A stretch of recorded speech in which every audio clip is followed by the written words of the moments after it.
দর্শক মণ্ডলী, এই মুহূর্তে আমি আছি সাভার জাতীয় স্মৃতিসৌধে। এখানে আসছি আজকে একটু ঘোরাঘুরি করার জন্য। নির্মল পরিবেশে সুন্দর জায়গা, এটা আসলে ঘোরার মতো জায়গা। এখানে আমরা এসেছি ঘোরার জন্য এবং সাথে সাথে আপনাদেরকে দেখানোর চেষ্টা করব এখানকার আজকের পরিবেশ পরিস্থিতি।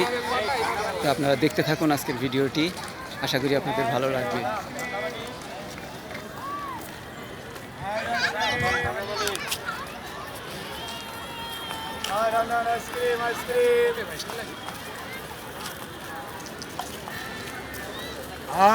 আইসক্রিম